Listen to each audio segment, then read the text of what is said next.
This episode is brought to you by Cash App. Cash App is an easy way to send, spend, and save your money. Besides just sending money back and forth, with Cash App you can invest in stocks with as little as $1, as well as buy, sell, and send Bitcoin instantly. It's as easy as robbing a lobster trap. Download Cash App today and use code BABISH22 to get $15 for free, and $10 will be donated to No Kid Hungry. Terms apply. These are delicious. Where did you learn to make eggs like this? Yours are so good. Oh, enjoy them? Mm-hmm. Oh, good. You know, you might want to try eating it with one of these. There's lobster in these eggs? Not that much. You know, they tend to shrink in the water. Hey, what's up guys? Welcome back to Binging with Babish, where this week, for the sake of authenticity, I have relocated to the Hamptons to more accurately recreate George's lobster scrambled eggs. That's right, I packed up and moved out here for the summer for authenticity. That's just how committed I am to my job. Anyway, let's do something that I've not been looking forward to, that is killing a fresh lobster. This guy's fresh out of the ocean in Montauk, and he deserves the gladiator treatment, that is, at least a clean death.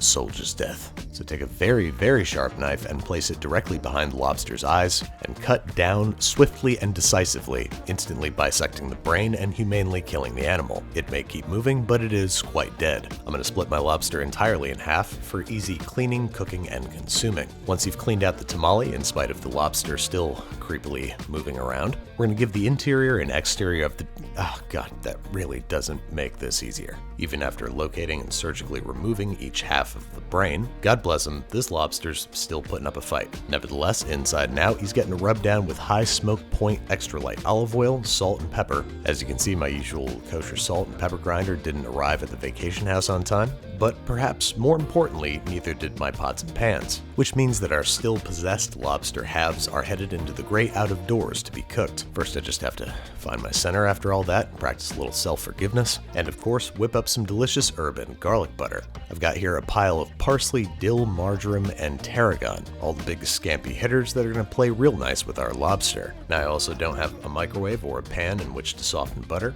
but I do have a mortar and pestle for some reason, so I'm going to mash up 2 cloves of garlic, breaking them down into a relatively smooth paste before adding 1 stick of hopefully softened butter, in my case still pretty refrigerator hard and in need of a good mashing. Lesson learned, always pack a microwave. Once the butter is relatively soft, we're going to add a big old handful of our fresh herbs, a big pinch of our expensive salt, and a few twists of freshly ground black pepper. This stuff isn't just great with lobster, it's an essential condiment to have around the house. You can finish pasta with it, you can cook eggs in it, you can baste meat with it, or you can use it to effectively poach lobster meat in its own shell over an open fire. So over some hot coals, we're going to start grilling our lobster meat side down, just for about 2 to 3 minutes or until it starts to pick up some golden reddish color. During this time, you might find that your lobster is still making an admittedly impressive attempt to crawl out of the fire. Use this time to firmly remind it that it's dead, and that it should stay dead now. After a Tim Burton looking claymation time lapse, once the meat's picked up just a little bit of color, we're going to give these guys a flip, and as you may have guessed, fill their cavity with the garlic herb butter. Make sure that it's spread evenly so that it fills all those lobsterly nooks and crannies. If some of the butter spills out, you might get some flare-ups like this. Just move the lobster on over to a cooler part of the grill and cook until the lobster meat registers about 135 degrees Fahrenheit.